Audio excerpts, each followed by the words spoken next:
Hey, there we go. We're live. Yeah, welcome Nikki, welcome Glenn, welcome everybody. Yeah, just fantastic to have you all again, and yeah, good day. And a big hello from Nikki, Glenn, and I. We're so glad to see that so many of you could join us once again for one of our special Dream Destination webinars. So this week, we're off to an extremely exotic part of the world in the form of China's Sichuan Province. This is one of the most remote areas of China, and the scenery, habitat, birds, and wildlife is simply staggering. Joining us today to tell you all about it is my brother Glenn, who has explored this region in depth over the years, and I have no doubt that you'll be blown away by some of the extraordinary species that one has very good chances of seeing. For many people, the major attraction is the pheasants, such as monals and tragopans, and this tour offers a fantastic chance of seeing well over a dozen different species from this highly desirable family. Sichuan is also an excellent place for some of the world's great monotypic bird families, such as Wallcreeper and the endemic Przevalski's Finch. On top of this, you're surrounded by truly magnificent scenery on many of the tour days, making this a simply fabulous birding vacation. So for those of you who've been tuning into our webinars, you'll remember Glenn taking us on a memorable trip through Indonesia's remote West Papuan Islands back in July last year. Yeah, it's been a long time. I guess one could say that Glenn has always had a fascination, though, for the untouched and stunning and slightly off the beaten track destinations. And since joining Rockjumper 14 years ago, has toured through a staggering number of countries and continents, showing birders an incredible array of the most special and sought-after birds on the planet. Glenn's enjoyment of wildlife and nature goes back many years to when we were both very young. We were both extremely fortunate to have parents who loved to travel and explore and see new things, and we were forever gallivanting across the countryside on weekends, public holidays, and school holidays in the pursuit of wildlife and birds. Right, it's most certainly webinar time. And as always, I'd like to remind you all that we love fielding your questions. So please do use the chat function or the Q&A box, and we'll have a questions and answers session at the end, which Nikki will facilitate. I know I'm more than ready for Sichuan, so take it away, Glenn. Thank you so much, Keith, for that lovely intro. And thank you very much to everyone out there for taking the time to join me today for my webinar of a very special part of the world. Today, I'll be showcasing the breathtaking and awe-inspiring Sichuan province in China. Undoubtedly one of the planet's most beautiful, untouched, and wildlife-rich remnants. Situated on and around the Tibetan Plateau's eastern escarpment, China's Sichuan province offers some of the very best birding, mammal viewing, and scenery in all of Asia, and perhaps even on Earth. Essentially, China's version of Bhutan, it is and always will be one of my absolute favorite tours and destinations. And I've been very fortunate to have led the majority of Rockjumper's tours to Sichuan since we started offering birding tours there in 2016.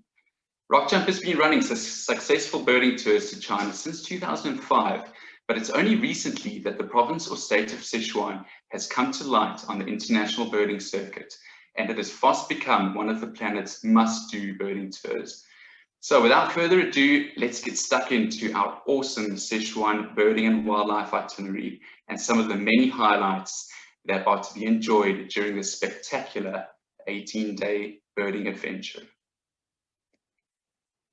Just a classic scenery shot there through Sichuan.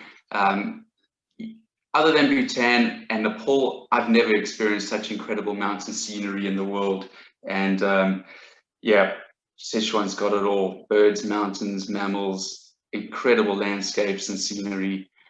Let's just start a little bit with the geography of Sichuan to give you a summary of where that is. For those of you who aren't aware, you'll see the outline here of China. So this is essentially China as a huge country, and this in red is the province or state of Sichuan.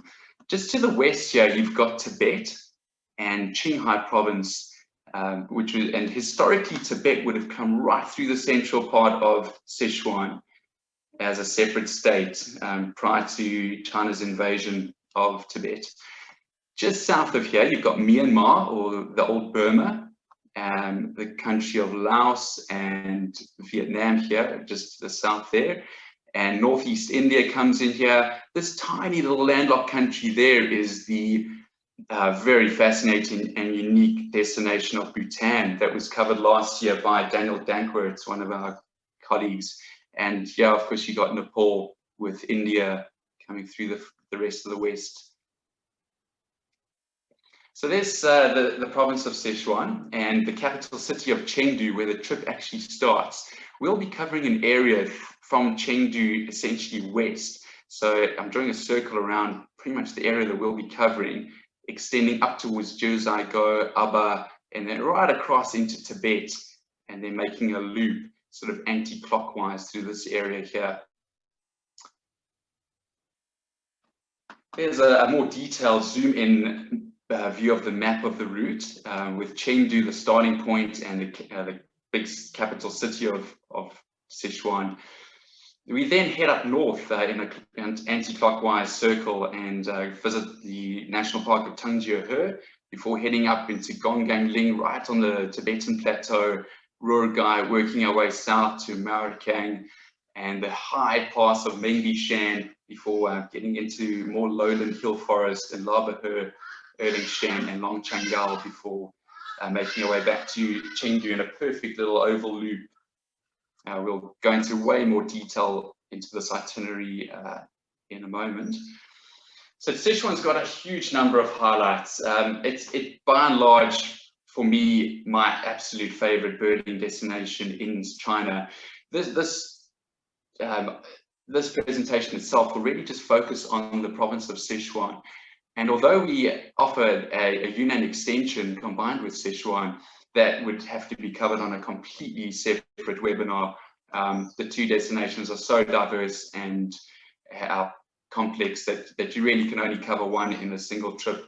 We'll certainly be doing more webinars on China in months to come, probably cover Tibet itself, as well as the southeast and Yunnan as a separate trip. But for this webinar, we're just covering the state or province of Sichuan. Sichuan harbours a staggering 40 of China's endemics, of which we usually see around 90 to 95% of those species during our trip. A staggering 16 species of pheasant, including species like golden pheasant, lady amos, Temminck's tragopan, Chinese monal, some of the most spectacular pheasants in all of Asia and in the world. An amazing 12 species of woodpecker, including the huge and spectacular black woodpecker, the very rare Eurasian three-toed, an incredible number of laughing thrushes. So some typical, really classic Asian families: laughing thrushes, parrotbills, rose finches, dippers, forktails, accenters, nuthatches. You got a really broad spectrum of really iconic Asian families and groups that people really love and want to see, and probably nowhere better represented than in Sichuan. That figure there of 11 species of parrotbill is unprecedented. There's virtually no trip anywhere in Asia where you can see so many parrotbills, which are beautiful little, really cute babbler type birds. Those of you who are familiar with parrotbills, most people fall in love with them. Loads of different rose finches, and then right on the high plateau, you've got a number of snow finches that come in there, both white-throated and brown dippers, 4 species of forktail, tree creepers, including the endemic and recently described Sichuan tree creeper, and a number of classic high-altitude accenters and nuthatches, among many other top highlight birds. And a lot of species that are really hard to find anywhere else in the world, never mind in Asia, and that are really well represented and almost virtually guaranteed in Sichuan. Things like Przevalski's finch or pinktail, which is a monotypic family that only occurs right on the high Tibetan Plateau. My favorite, the Grundala, which is just inexplicably vivid and bold and beautiful, and only occurs at really high altitude passes and the plateau itself. Dancing black-necked cranes in the springtime, snow pigeons that are otherwise completely restricted to the Himalayas and countries like Bhutan, a number of really special owls, including the very rare Pere David's owl, which is virtually endemic to Sichuan, as well as Himalayan owl that's recently been split from the tawny owl. Upland buzzards are common on the plateau. Saker falcon, which is extremely endangered throughout its range now, is fairly common on the plateau, and we see quite a few of them during our trip. And a very cute little monotypic, or possibly monotypic family, the Mupinia, or also called rufous-tailed babbler, which is a bird people really want to get to grips with and is endemic to Sichuan and Yunnan. Sichuan jay is one of the most localized and range-restricted species in all of Asia. And then, yeah, who doesn't love the Wallcreeper, which is another monotypic family. And probably my second favorite bird of the whole trip, the incredible firethroat, which is just absolutely spectacular, and a species that's literally only become gettable and seeable in about the last 10 years since it was discovered in certain really isolated little forests in Sichuan, and that we're now seeing on every single trip, and even managing to get some photographs of. So probably Sichuan's absolute starbird. This photograph was taken by David Hoddenot a couple of years ago. The Chinese monal, one of Sichuan's iconic species, and which we'll have an excellent chance of seeing. We haven't missed it so far, and yeah, one of just many beautiful and staggeringly stunning pheasants that are possible on the trip. My absolute favorite, the Grundala, which we'll get to grips with later on and cover as we get deeper into the itinerary. But this amazing vivid blue, thrush-like, starling-like bird that only occurs on the really high altitude, snow-covered passes in Sichuan. Sichuan is probably the best place to see this bird on Earth, and a bird that's virtually almost mythical anywhere else. A bunch of other highlights for the trip are things like the really comfortable hotels and accommodation throughout, really delicious food. Sichuan food is quite unique and people generally love it. It's quite spicy, or can be, but a huge diversity of foods, typical Asian type cooking, a lot of vegetable based foods and dishes, stir fries, that kind of thing. Extremely flavoursome, and they cook with this very unique spice called the Sichuan pepper that just gives the food a really delicious flavour, with usually accompanied with fishes and pork and chicken. And you'll usually eat we'll always eat in a little group with often a lazy Susan that sort of harbours about 6 different dishes, and we'll just send that around and everyone gets a taste of all the different dishes, and we'll vary it throughout the trip. But the cuisine really is quite a big part of the Sichuan trip. As Keith and I already mentioned, absolutely spectacular scenery, almost unrivaled, other than in parts of the Andes and Himalayas, Nepal, Bhutan, those type of trips. And then some of the most pristine habitats that I've ever birded in: extensive alpine grasslands, meadows, almost untouched montane forests, both broadleaf oak rhododendron and mixed coniferous forests that are just breathtaking. The sheer volume of forest and natural habitat in Sichuan is really staggering, considering that the population of China is so big, and Chengdu itself as a city has 16 million people. It's the 11th largest city in China, but yeah, compared to some of the other cities, it's fairly small, but on a world standard, it's absolutely massive. But once you leave Chengdu and you start making your way up to the escarpment into Tibet, you basically leave humanity behind, and you just enter this completely unique, different world that is unrivaled, and it's really hard to describe unless you actually see it. But hopefully I'll be able to give you a reasonable presentation of the trip and what we get to experience on this incredible trip. So starting in Chengdu, big international city, harbors a lot of different airlines. You can fly directly into Chengdu and out of Chengdu.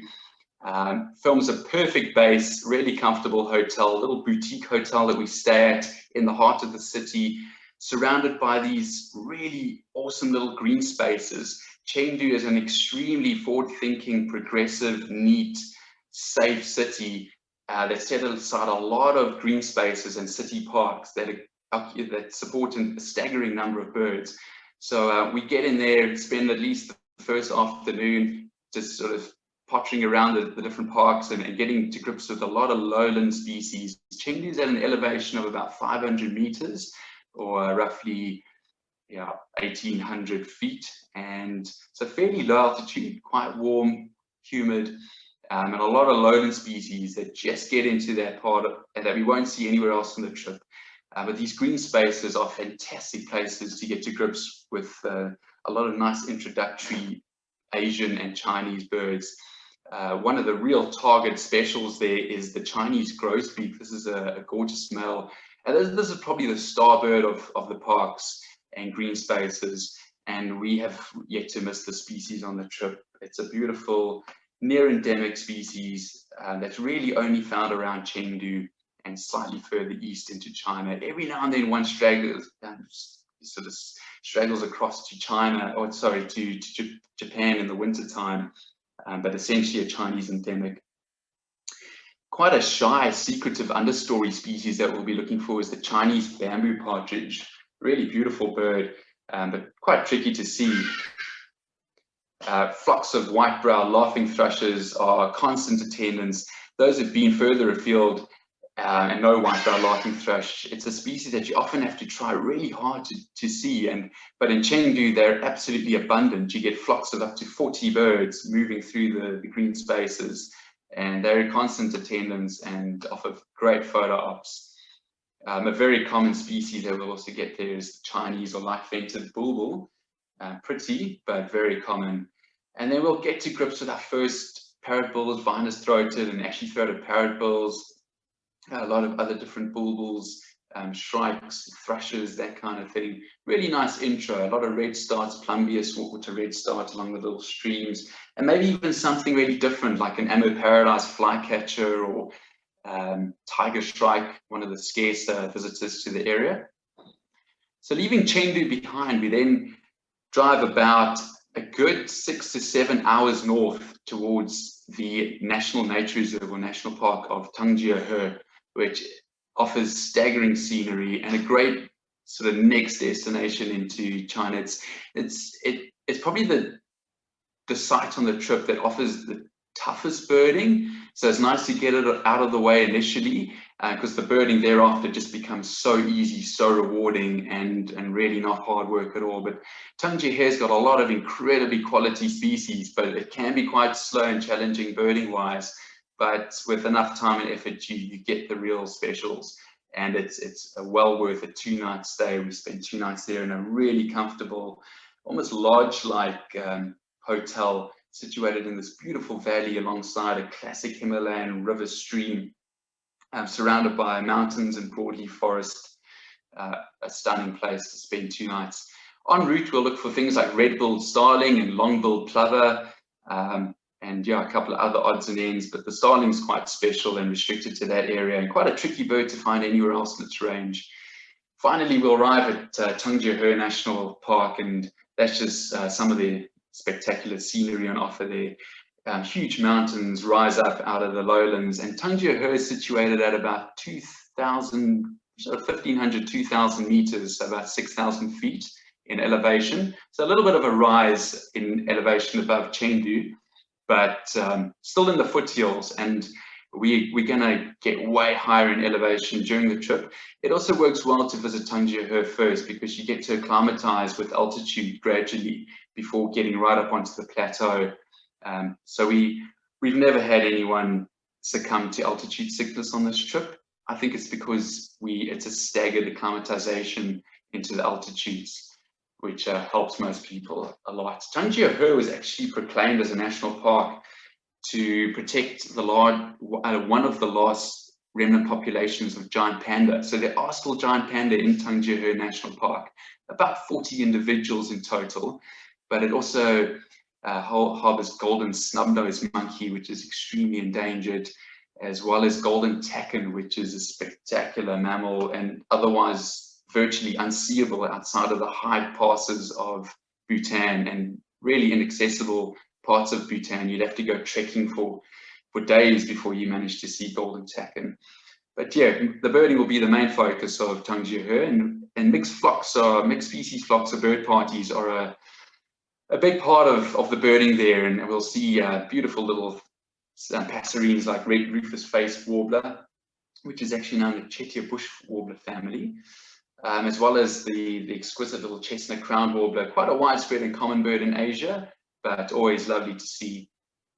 Understory little feeders like rufous-capped babblers will certainly show themselves, and the endemic yellow-bellied tit will be a big target, along with the very rare Pierre David's tit and sooty bush tits, both endemic to Sichuan.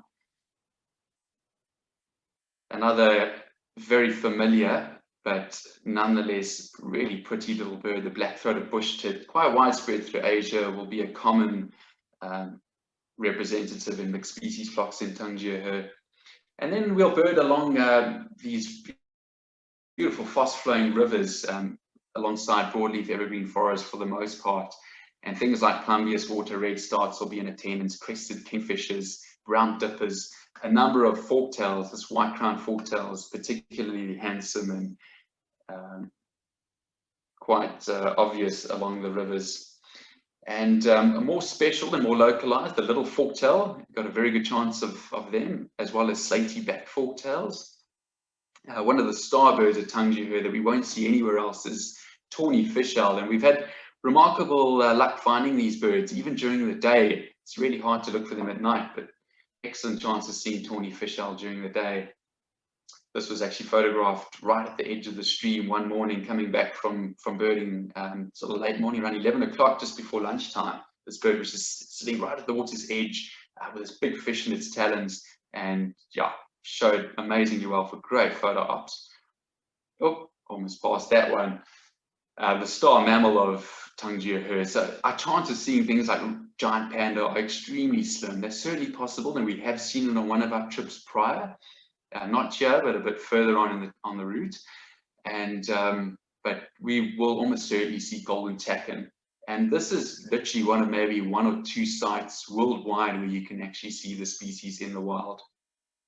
Very strange, almost wildebeest, goat, bison-like mammal that only occurs in mid to high altitude pastures. They migrate between broadleaf evergreen forest foothills around 2,000 meters right up to very high elevations in the summer months, where they feed in open grasslands above the tree line. Probably China's most spectacular, if not, or at least in the top 10 most spectacular birds. Everyone wants to see a golden pheasant. We've almost probably all seen one somewhere, but usually in captivity. But to actually see this bird in the wild is a dream come true, and an otherworldly experience that one can't really actually describe unless you are sitting quietly at dawn watching the road edge, and boom, out of the blue there appears this most spectacular golden pheasant. This photo was taken in Changjiah by myself a couple of years ago, just at the start of one of the trails. Our early morning will be spent on one of these beautiful trails that goes up into the mountains, looking for pheasants and mixed species flocks, laughing thrushes, fulvetters, minlers, all that kind of stuff, and very good chance of golden pheasant in Changjiah, as well as another spectacular bird. The tragopans are probably, if I had to pick one specific family that I love the most, I'd say the pitters. Second would be pheasants, and the tragopans are just a group of pheasants, only 5 representatives, that are just next level spectacular for many, many reasons. They are so desired by birders worldwide. They're really tough to see. You have to get into some really remote places to see them, and even when you're in the core habitat or part of their range, they're really hard to find.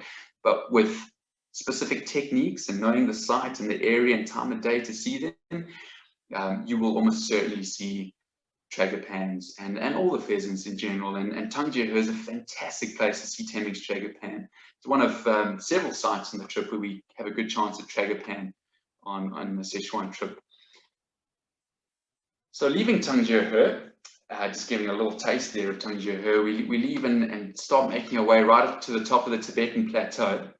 It takes a fair amount of time to drive up there, but the scenery is spectacular, and we make our way from about 1,500 meters in elevation right up to 3,500 meters, or around 14,000 feet in elevation during the course of a day. It takes about an 8-hour drive to drive up, with a couple of stops along the way, a little lunch stop at a roadside restaurant. But we'll arrive at Gonggang Pass, right on the Tibetan Plateau in the late afternoon to do some initial explorations of the area. There's just a little bit of scenery along the way as one meanders up the road. You can see the little narrow road driving, meandering up through the valley. And this is typical Sichuan scenery during the drives. A lot of forest, scrubby areas, big mountains surrounding the valleys. Another picturesque scenic shot there of the drive between Changjiah and Gonggang. A lot of beautiful coniferous forests surrounding the areas. And then finally, we make our way towards the top of the Tibetan Plateau, and that's what the scenery is like. You're just surrounded almost 360 degrees by huge peaks. These are around 20,000 feet, 6,000 meters in elevation. And the surrounding countryside above the tree lines about 4,000 meters in elevation. And yeah, we'll get to the top of Gonggang Pass at about 14,000 feet. But on the way, we cross over a really high pass. The big snowy mountain pass rises up to about 4,000 meters in elevation, or around 15,000 feet.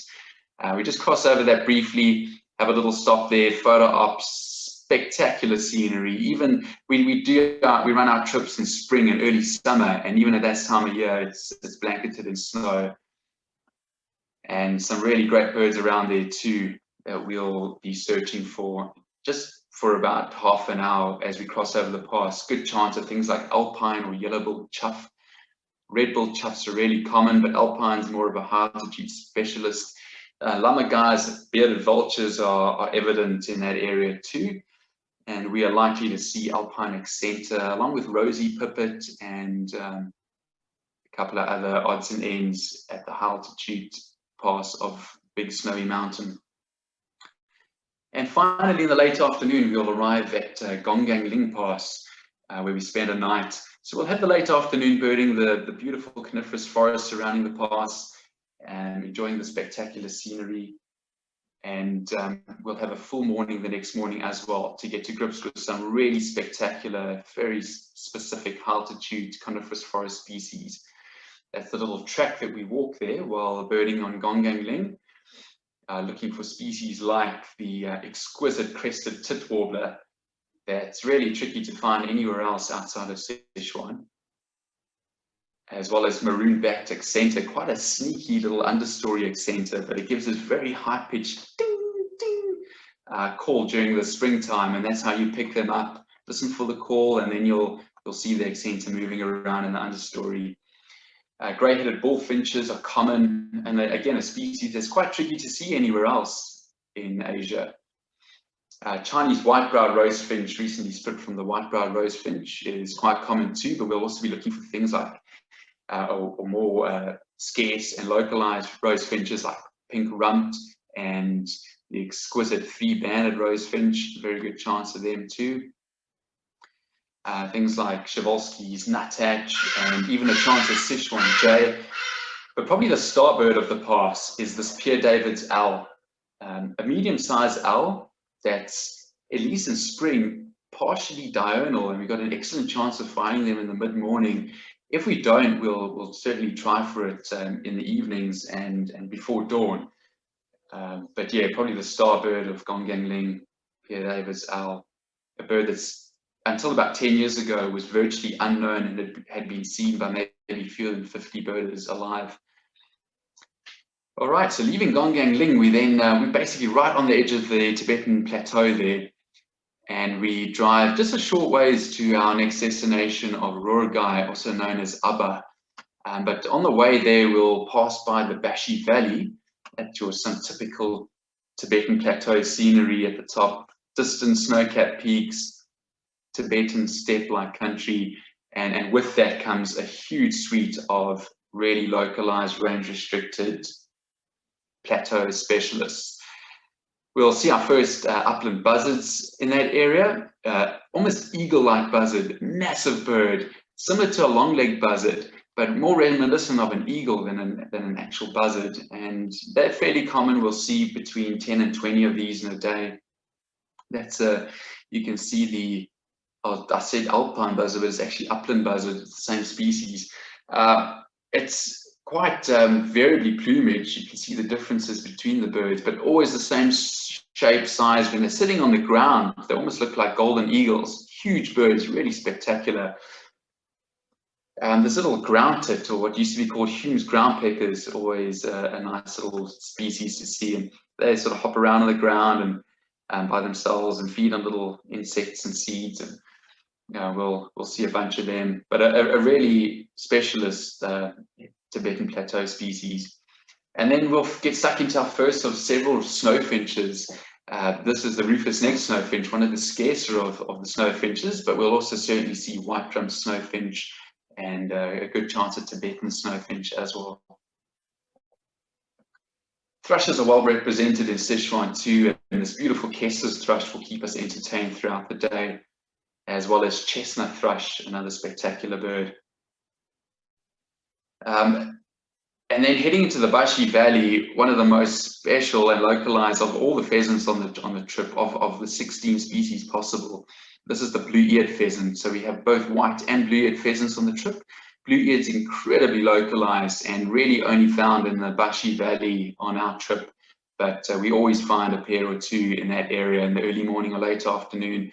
So we'll duck into the Bashi Valley in that late afternoon to have some initial explorations there. But we'll have a full morning again the next morning to explore the valley in depth for any species that we haven't seen the afternoon before.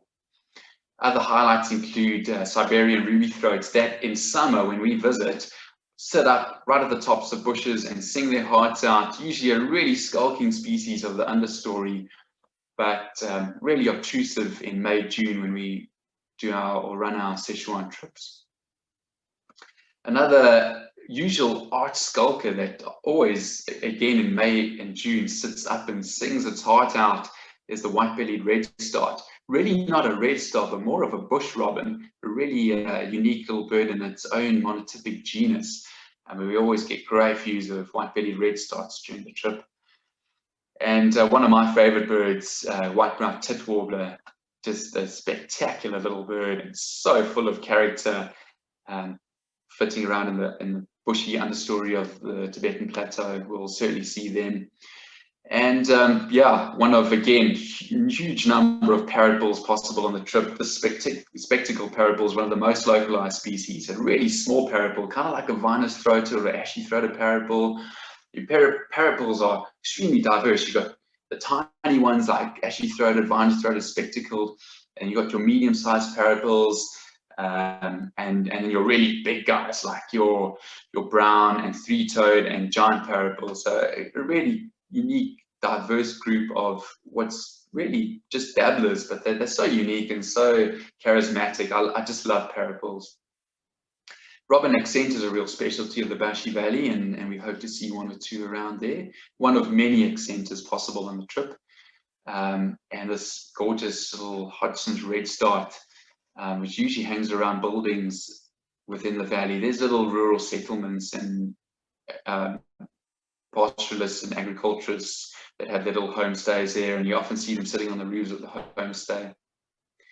Amazingly obtrusive, and especially if you're an African birder or bird areas where common cuckoos winter, here in their summer range, they're incredibly obtrusive and they just sit right out in the open and do the classic cuckoo call, the typical sort of the quintessential cuckoo that does the actual cuckoo, cuckoo call. Yeah, pleasantly obtrusive and a real feature of Sichuan in the summer, the incessant calls of common cuckoos or European cuckoos. Common pheasants, another gorgeous bird that we'll certainly see here, represented by an endemic subspecies that looks completely different to common pheasants anywhere else and may very well be split in future as a Sichuan endemic. One of probably the most spectacular pheasants on the trip, but pleasantly common, and at present just considered a subspecies of the widespread common pheasant. Mammals are also particularly well represented on the Tibetan Plateau. And yeah, we'll see things like hog badger, and good chance of grey wolf too on the way to Rogai. Then we'll spend a full afternoon birding around the Flower Lake, which is a spectacular wetland on the Tibetan Plateau itself, surrounded by snow-capped mountains. And there's just a scenery shot of us birding on the Flower Lake, but a really diverse wetland that supports a huge number of summering, breeding wetland species. Excellent chance of seeing Eurasian bittern there, which is a scarce bird everywhere in its range. And one of the specialties and star highlights of the trip, the brown-cheeked rail, will be well evident as well. Bar-headed goose are quite common too. And the Tibetan race of yellow or citrine wagtail is also quite common, but truly spectacular in breeding plumage, with this unique black back that separates it from the regular citrine wagtail that's just got a grey mantle. But probably the star of the show on the Tibetan Plateau and around Flower Lake are these black-necked cranes. And we'll see dozens of them during our time there, including several pairs dancing and cavorting at the edge of the wetland. It's really quite a spectacle watching black-crowned cranes in their breeding grounds as they prance around. Otherwise, a species that just winters down in Bhutan and one other isolated part of Nepal. One of the trickier cranes to see if you don't go to specific sites at the right time of year. Yeah, dancing black-crowned cranes. These photos were all taken during our past Sichuan trips. And this is often one of the last cranes that people need worldwide, together with maybe demoiselle and Siberian crane. As all the cranes, spectacular birds. There's just a bit of Tibetan scenery and a Tibetan man in traditional garb. These are prayer flags in the background. The Tibetans are Buddhists, so they set up prayer flags similar to Bhutan. The scenery is really quite similar. The people are similar, architecture, all that's quite similar to Bhutan. Those of you who have been fortunate to get to Bhutan. But probably maybe the star of the show, second to the cranes, or even for some who are family listers, the Przevalski's Finch or Pingtail is a monotypic family that's really, really tough to find elsewhere, but we have an excellent stakeout where we've never missed Przevalski's Finch on our Sichuan trips. So for family listers, this is a really iconic must-see bird, and a spectacular bird as well. Not just unique and localized, but also really quite pretty. Sacred falcons are fairly common on the plateau, and otherwise really tough in the rest of their range.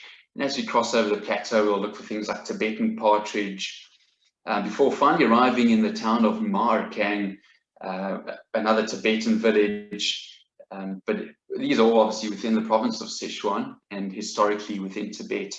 You'll see that the building structure and architecture is just classic Tibet in every respect. So these are your typical villages as we drive through the countryside. There you can see the prayer flags coming through this little gap in the town. And from Markang, we'll spend a whole day up the Mengbishan mountain, which rises up to 4,000 meters.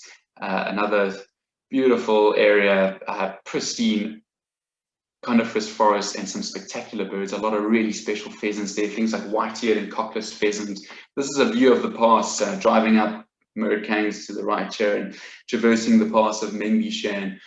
And probably the star bird here is the Sichuan jay that we'll really be targeting, a really scarce, shy jay of coniferous forest.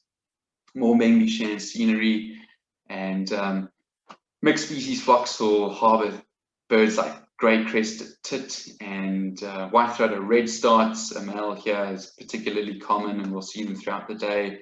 Elliott's laughing thrushes, endemic to China, are also common and occur in large flocks. Red-flanked bluetail, more of a northern species that occurs right across Eurasia, is also pleasantly common, but really always nice to see. Another real star bird of Mengbishan and the high-altitude coniferous forests of Sichuan is the Przevalski's nuthatch. Yeah, one of the stars of Sichuan for sure. A tricky species, but we always manage to find one or two somewhere during the route. And then we leave Mengbishan behind for my favorite part of the whole trip, the Valencian area in Wallong. probably offers the most spectacular scenery of the whole trip, and incredible swathes of beautiful untouched forest. There's giant pandas in the forest reserve there at Wallong, although we'll be lucky to see them. But the birding is absolutely incredible. The sheer number of pheasants is staggering. This scenery is spectacular. Here we cross over Mengbishan Pass. So we stay at a town called Rilong, which is just on the western side of Valencian Pass. But what forms the perfect base in which to get up over the pass and then explore the Wallong area on the other side at slightly lower elevation. But Valencian offers some of the most sought after birds of the whole trip, and some amazing scenery too. These are all photos of Valencian Pass crossing over. This is the road working down towards Rilong, where we stay just down in the valley here. We'll spend 3 nights here and 2 full days up in the Wallong Valencian area. That's Valencian Peak itself, towering above the pass. But Valencian is the place to see Grundala, which one of my favorite birds of the whole trip. Absolutely exquisite, very unique bird in its own unique genus. They don't really know where it belongs. It's in the thrush and old flycatcher family, but no one really knows whether it's more of a starling or a thrush, or it's really just a unique bird. That's the photo doesn't do it justice, but that blue is almost a purplish blue, and it's even in dull light, it just glows. It's an absolutely spectacular bird that occurs in little flocks right on the highest parts of the pass, amongst the snow and the pastures. Female Grundala is quite different and almost kind of very starling-like in many respects. There's a nice little mixed family group of Grundala sitting at the top of a coniferous tree. And we'll look for the very high altitude red-fronted rose finch, which is the highest breeding passerine. Oh, sorry, it's the passerine in Asia that breeds at the highest elevation of any other species, usually right above 5,000 meters in elevation. One of the big targets right at the top of Valencian, along with snow partridge, Tibetan snowcocks, just legendary Asian species. Chinese ruby throats are also evident in the springtime, sit at the tops of the bushes singing their hearts out. Another spectacular scenery shot out towards Valencian. Here's the top of the pass, and we wind our way down the switchbacks until we get to this area around the tunnel, which is probably the best place almost worldwide to see pheasants. Up to 6 species occur right around this tunnel area, and include Temminck's tragopan, white-eared pheasant, cockless pheasant, Thoreau's monal partridge, even a chance at golden pheasant. Yeah, some really spectacular birds. Chinese grouse is possible. A lot of great pheasants here, and of course the incredible Chinese monal, which is always right at the top of people's wish lists. Nice little photo shot there, looking back towards Valencian Mountain. This is our 2018 group. This is my good friend and colleague Daniel Danquertz, and the group of 2018. Nice early morning start. Sun had just come up, and you can see it's still nice and icy and cold, and looking for pheasants from this area in the early morning. More Wallong scenery here, dropping down below the snow or the tree line into coniferous forest, where we'll spend most of our time birding and birding mixed species flocks and looking for understory skulkers. The birding here is spectacular, really great, really rewarding, and some really iconic birds are possible. Giant laughing thrush is always evident, and the largest laughing thrush in the world, just a noisy, obtrusive, amazing bird that shows really well, quite a lot more showy than a lot of the other laughing thrushes. Golden bush robins are around. This stunning male was photographed there a few years ago, and mixed species flocks harbour striped-throated yuhina, along with a lot of other species of yuhina and white eyes. And we'll be looking for understory skulkers like this endemic Chinese cupwing or wren babbler. Really tricky bird to see, but if you do get a good view, absolutely exquisite. The intricate patterning on them is something to behold. Sichuan tree creeper is another real target there, and was only described 16 years ago. Only discovered 16 years ago and described soon afterwards. remained undetected for so long because Sichuan as a province was largely inaccessible until recent times. From Valencian, after spending 3 nights there, we'll venture slightly southwest towards Erlingshan, where we spent just 1 night, or sorry, 2 nights, but a full day up on the top of Valencian Pass. Erlingshan harbors some really tricky birds that we can't see anywhere else, and it's definitely our best chance of the spectacular male lady Amherst pheasant. We'll almost certainly see a couple of these during our morning outings. Just an incredible bird. The tail is about 1 meter long in itself. But yeah, driving slowly along the road edges in the early morning, scanning carefully, we'll pick up lady Amherst pheasants. And this firethroat, the male here, is, or once was, an absolutely mythical bird, virtually unknown and unseen by birders anywhere in the world. No one really knew where firethroats even bred, but they were recently discovered in Sichuan, and we now have them staked out at a few very key specific sites. And we always manage to get some great views of firethroats, which is essentially a type of bush robin. Another cracking photo of a firethroat there in its forest understory habitat. Black-streaked scimitar babblers are endemic and always really showy and noisy. And as mentioned previously, the endemic rufous-tailed babbler, also known as the Mupinia, is so unique and endemic to Sichuan and Yunnan, and may very well actually constitute a monotypic family in years to come. Leaving Erlingshan behind, we then head slightly southeast towards Laberhe National Nature Reserve, which is a new site that we've included in the itinerary. And we used to spend 4 full nights at Longchenggao, but due to inaccessibility of the higher parts of Longchenggao, we now split the trip up between 2 nights Laberhe, 2 nights Longchenggao, and Laberhe gives us an excellent chance of the almost mythical red panda, which is such a great mammal and a sought after species for everyone, as well as backup chances of lady Amherst pheasant, Temminck's tragopan, and a lot of other great species. Mixed flocks harbor things like satyback flycatcher and many more species of parrotbill, this little golden parrotbill, one of the really small ones, and extremely localized and endemic grey hooded parrotbill, which will probably give us a bit of a run around, but hopefully we'll find a little flock of these, along with things and other parrotbills like three-toed, brown, great, even fulvous parrotbill. A lot of different species of parrotbill possible in the Laberhe and Longchenggao areas. The exquisite golden-breasted fulvets is also really well represented there and fairly common in forest understory flocks, far more common here than anywhere else in its range. A bird you often have to really search hard for instance, in Bhutan, and they're actually really quite common in Sichuan. A stunning little bird in forest understory mixed flocks, as well as red-billed Eophrix, which is a type of babbler, essentially, like a mesia, almost like a laughing thrush. And fire-capped tits, one of Asia's spectacular tits. We'll usually find a couple of these around, also in mixed species flocks. It's actually a type of pendulite tit, not a true tit.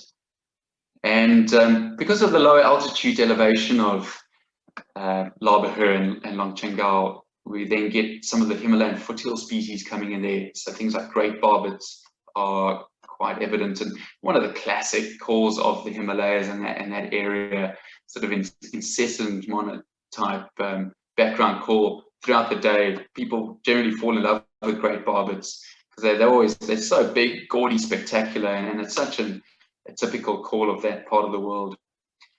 And then, yeah, lots of woodpeckers present too, crimson-breasted woodpeckers, and this white-backed woodpecker, even speckled piculets can sometimes be seen,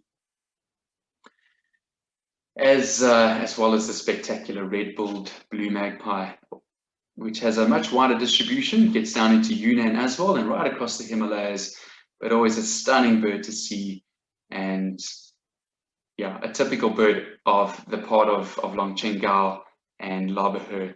And Longchenggao then forms our last site of the trip before returning back to Chengdu, where our epic tour of Sichuan ends. thank you so much, everyone, for joining me, and it was great sharing Sichuan with everyone. I hope everyone enjoyed it. I certainly enjoyed presenting it and giving you a little rundown, although very brief, and just a little intro and highlights package of one of my favorite trips on earth, Sichuan in China. Yeah, absolutely fantastic, Glenn. Wow, it's incredible how fast 45 minutes just goes. I mean, we just absolutely absorbed just an incredible amount of information and just phenomenal photos. We've had a lot of feedback already, but our folks just saying it's just so many spectacular birds. And it's not only the pheasants. I mean, the list just runs so big. It's absolutely phenomenal. So thank you so much for taking us down the road to Sichuan, China. We all hope we can start traveling very soon. Just before we go off, good stuff. So just before we go off to Q&A, I just wanted to remind you all that our next Dream Destination webinar is going to be on the 17th of March, and that's going to be Stefan Lorenz focusing on Texas, particularly birdie part of the USA, world famous for migratory songbirds, including many species of wood warblers, which are another spectacular group of birds, whooping cranes, and many other desirable species. This will be Stefan's 4th webinar in our Dream Destination series. And like those that he's previously done, we can all expect a lot of informative information on not only the birds, but on many other aspects of the natural world as well. So it's sure to be a really fun webinar. Please also just take note that for those residing in North America, that the time of these webinars shifts by an hour. So they'll be starting at 12 noon New York time instead of 11 in the morning. And that's due to the clocks shifting. So just keep that in mind for a couple of weeks' time. We'll send out that as a reminder as well during our webinar mailers that we send through to you, but just a heads up on that. And then, just a reminder as well that all the webinars are recorded and can obviously be viewed later on YouTube or via our website. The links will be available in the next 24 to 48 hours. And enjoy those. You can obviously also see some of the past webinars that we've done as well from the links as well. And then finally, the webinars are obviously being offered free of charge. But again, if you do wish to donate towards our tour leaders and our NGO partners and staff who are not working at the moment, our GoFundMe link is still open. Thank you. And over to Nikki and Glenn for some Q&A. There's been a lot of great questions that have come through. So do enjoy. Thanks again. Thanks, Keith. Wonderful. Thank you so much, everyone, for the lovely comments that you've sent regarding Glenn's webinar. I will personally email all of them through to him because he won't be able to see the chat at the moment. Glenn, first question is coming from Jennifer, and she says, I see the start in Chengdu where the Panda Center is, and she has been there before. Will you be visiting the Panda Center on your trips, or can a day for that be added in? Thank you. The best way to do it, because it doesn't actually form part of the scheduled itinerary, the best is to arrive a day or two before the start of the tour, or delay your departure by a day or two, and thereby fit in the time to visit the Giant Panda Center. To me, it's a must visit part of. If you're going that far and you're right there in Chengdu, you should take the time to try and see it. It's really, we'd love to fit it into the itinerary, but it's so hard. There's so many key sites that you need to visit that we just figure, people need to just do it by themselves before or after the trip. Makes sense. Kathy says, is there a field guide for the Chinese birds? Yes, there is. It's in our pre-departure information, and it's quite outdated, but yes, there is a pretty good field guide. Most of the names are still relevant, and all the information is still relevant. It's actually quite a good field guide. The illustrations are really very good. I cannot think offhand the actual specific name of it, but we can look it up. It is in our pre-departure info, and it's a bit outdated in that the taxonomy is slightly outdated, so it's about 20 years old, but it's still relevant, and it's a good field guide. Oh, Kathy, I'll email that to you so that we answer that question for you. I'm getting it right now. Oh, brilliant. Karen Phillips, I think that's it, but check it out and be sure. I had a couple of questions about altitude. One is what is the altitude, and is there a time for acclimatization, and is there what is the altitude on the Tibetan Plateau as well? Good question, and yeah, one I really expected, because altitude can be an issue for a lot of people. So the trip starts at I'm going to give it in meters and feet, so I'm going to try and convert for both, for people who work in both of those. So we start at 500 meters in Chengdu, which is about 1,800 feet in elevation, and the highest that we go up to is 4,500 meters, so about 16,000 feet in elevation, and that's crossing over Valencian Pass. We spend quite a bit of time on the pass, but not more than probably about 2 or 3 hours at a time.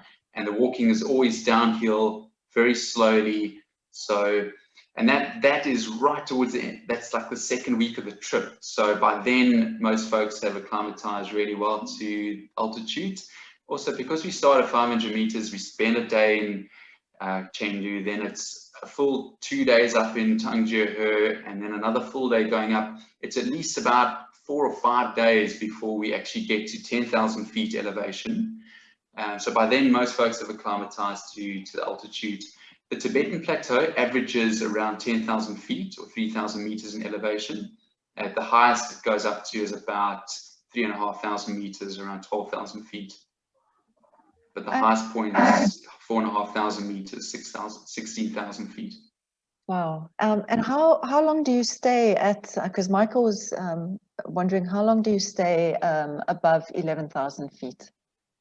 So from the start of the plateau, we've then got, I'm trying to think, so it's 2, 3, it's roughly a week on continuously that you'll be above 10,000 feet, ranging from about 10,000 to, for a few hours at a time, around 16,000 feet. But you'll be sleeping. So Ruhr guys at about 10,000 feet elevation. We spend 3 nights there, and then Markang's at about 9,000 feet. We spend 2 nights there. Rilong, which is the base point to go up Valencian Pass, which is the really high pass of 16,000 feet. Rilong town is at about 9,000 feet as well. So you're not sleeping generally above 10,000 feet, which also usually helps people. I think a lot of people really struggle if they sleep above 10,000 feet, but because you're not sleeping above that elevation and you're only going up for a few hours, and then you go over Valencian at 16,000 feet, but then you drop down quite quickly to Wallong at around between 7,000 and 9,000 feet in elevations, where you'll be birding most of the time there. Oh, great. Thanks. So we got a couple of the field guides that have come through. Corin has mentioned that there's an Oxford field guide to the birds of China, and the older book that we were referring to is McKinnon, John and Phillips and Corin of 2000, a field guide to the birds of China, Oxford Press, University Press, New York. Just a quick interest. Sorry, Nikki. Just a quick interesting one. And Nigel's just messaged as well. Nigel Redman, who's involved with publishing and what have you. But he's just mentioned that a new book's just been released in China. Itself, yeah, and it's going to apparently be, done in English, and it'll come out in about a year's time. So brilliant. There's certainly room for a good new updated field guide for the region. So that's great. That's pretty nice news. Yeah, thanks for that, Nigel. Thanks, Nigel. What is transportation? What sort of transportation do we use as we move around China?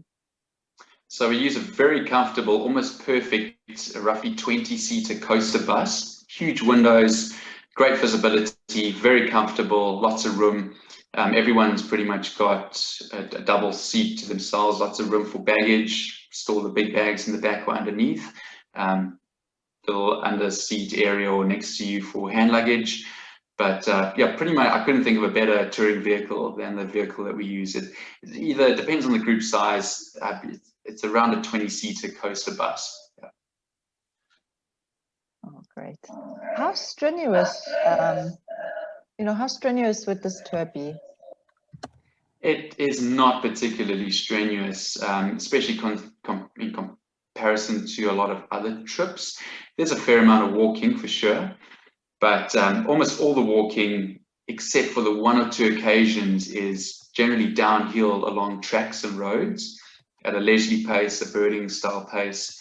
So you're on your feet for quite a long time, potentially on some parts of the trip, 3, 4, 5 hours at a time.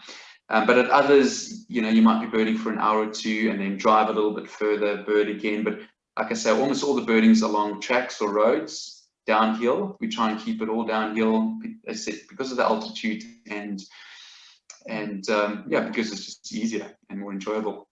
But there's one trail in Changjiah that we'll be out all morning on, but it's not very difficult, not very steep, not very far. Yeah, but you're out on foot for a good 5 hours. But that's really the one exception. Otherwise, quite an easy and really not that strenuous a trip. And of the 18 days, what sort of weather could we expect over that range of the tour length of time? We'll usually get a little bit of rain here and there. It is the start of summer, it's spring, start of summer, so you can expect a little bit of rain, but the weather's usually quite good. On the plateau itself, it's usually excellent and nice and clear and calm. We can expect a bit of rain here and there, but nothing too bad, nothing that really ever washes out a day. A lot of their rain comes at night, maybe a little bit of drizzle in the morning or late afternoon. And even I've had snow at the top of Valencian Pass before. So everything from, because it's such a range in elevation, you've got really tropical lowlands in Chengdu at 500 meters, right up to 4,500 meters. So warm and tropical in the lowlands, temperate and really mild and pleasant in the mid-altitude areas, and then really cold up in the passes where you could get snow. So a lot of different clothing types to be brought. Umbrella's always good, but yeah, rain jacket, rain pants, good, comfortable, waterproof boots are essential for the tops of Valencian Pass where it's snowy and you could potentially get snow and or sleet. And it's just quite wet underfoot. But yeah, we don't usually get too much rain, but the odd little bit here and there. Carol's asking, do we run this tour every year? We do, oh yeah. Since we've offered it in 2016, we've offered and have filled and run this trip every single year. In fact, I think 2 years ago, we ran 3 trips between May and June and staggered over a week. It's become a really popular trip since we've offered it for many reasons. Yeah. Do all the accommodation have electricity full time, or is there? Okay. All the accommodations have 24-hour electricity and are really comfortable. The only one potential issue that we sometimes have in China, and we usually manage to get around it through our local guide, through talking nicely to the guys, pre-arranging, is the Chinese have virtually no regard for non-smokers, and so you're allowed to smoke anywhere in China, restaurants. And there's no really such thing as a non-smoking room. So as much as we try our best to get non-smoking rooms, you can sometimes end up with a room that has this subtle smell of stale cigarette smoke. It's really almost the only complaint I've ever had in Sichuan or anywhere in China. And it is unfortunate, but otherwise the hotels actually are a really good standard. The food's great, the rooms are comfortable. In the high altitude areas, they're well heated. Good hot water showers, and in the lowlands they're all air conditioned. So yeah, the accommodation's comfortable throughout. No camping, all good hotels. Oh, great. Judith mentions here if it does get icy, like Japan in winter, she said the micro spikes that she used really was handy for her. Can you tell Fraser, he's keen to know, are there any sites for rufous-headed robin currently? So 2 years ago when we were doing the trip, there was one that was recorded breeding in Labahur National Park. So we'll certainly give it a try in Labahur. the site for it, so it is one of the rarest and least known birds in the world, virtually endemic to Sichuan and the neighboring province, and known from maybe 2 or 3 breeding sites worldwide. Extremely localized, exceptionally rare bird. Its whole range sort of centered around Chengdu National Park, and we used to visit Chengdu essentially just for rufous-headed robin and a couple of other good birds, but until about 2016, 2017, the birds just seemed to disappear from Chengdu, or at least the accessible parts of Chengdu, which meant there was no real reason to go there. And as far as I'm aware, the birds haven't returned to the accessible area. No doubt they're still in the reserve, but just in inaccessible areas. So it's almost a bird that's completely disappeared off the birding map. It's basically a bird that's now impossible to find or see anywhere in the world. But the positive news and the encouraging and quite exciting news was that it was found breeding in Ibisbill, where we do spend a full day and a good full morning. So there is certainly a chance of rufous-headed robin in Ibisbill. Oh, great. And Steve wants to know, do you see blackthroat on this tour? No, unfortunately we don't. There is a slim chance, and I think I might have seen a female blackthroat once in Changjiah National Park. They're at so they breed right up in the high altitude bamboo zone, which is difficult to access. And there's technically a slim chance of seeing blackthroat in the area, and some people do see it around Wallon. It's a bird we always try for when we're there, but it seems to be right at the edge of their range.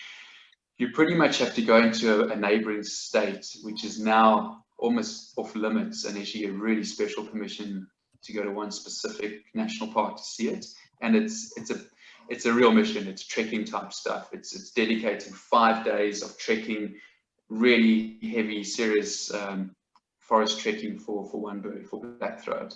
So it's a bird that's really hard to include in a general highlights itinerary, I guess. It's something that you'd want to add on either before or after the trip separately. Yeah. You can do it as a custom trip. We could easily set it up for them through tailor-made tours, and no problem. But it's difficult to include as part of this trip.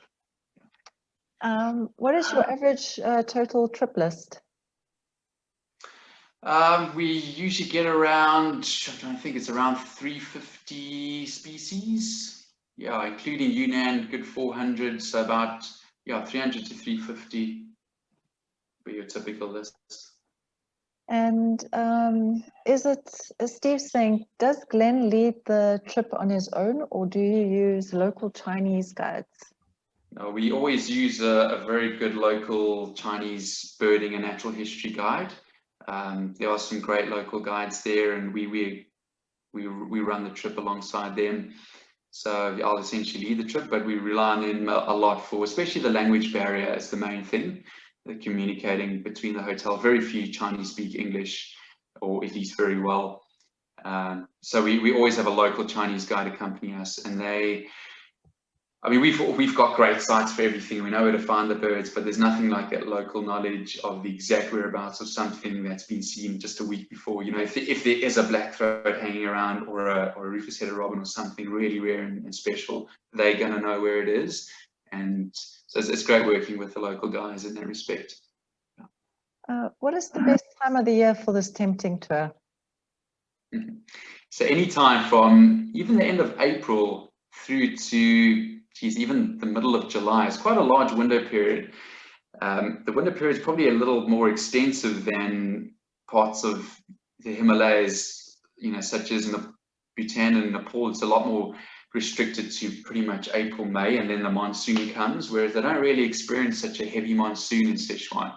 It's more a trick, it's like a staggered start to the rainy season. So almost all the birds are equally gettable and showy and obtrusive anytime from the end of April through to, pretty much through to about the middle of July. I think we run most of our trips through May and June, which sort of, if it's maybe an early start to summer, at least you're still flat bang in the right time of year, and if it's maybe a delayed start, you still fall into that perfect timing in May, June. And the maximum group size? Maximum group size now, I think Keith, you might be more Up to date with that, I did it at 8, Eight. right? That's what I thought. Yeah, we restricted to 8 participants, 1 Rockjumper guide and 1 local Chinese guide. Oh, lovely. Let's see. We've got here red pandas. Do you often see red pandas? Unfortunately, we don't often see them, but they certainly are possible, and we have seen them on prior trips. Longchenggao and Labehe are both excellent places to see red panda. They're far from guaranteed. You still got to be really lucky to see them. But if there's any place on Earth where you've got a decent chance of seeing a red panda, those are the sites. Yeah. I love your chances probably maybe 30% of seeing a red panda. Yeah. I love Josie's question, because I hear you here. What do you call cold? 0 or sub-zero? For me, cold is 18 degrees Celsius. So the absolute coldest I've ever had in Sichuan, because it's the summer, it's spring summer, so it's generally very mild. In fact, the temperature is almost perfect for most people day round throughout the trip. You're looking at sort of 10 to 20 degrees Celsius, which is just balmy. But right at the top of Valencian is the only place where it ever gets to below 0. Usually it's hovering around 0. Most of the times we go over the pass or bird along the pass, because it's not really at dawn. It's more sort of early but to mid-morning. So it's already started warming up a little bit. So at absolute worst case scenario, you could get to probably maybe -5 Celsius. It's really not that bad, especially compared to a lot of other parts of the world.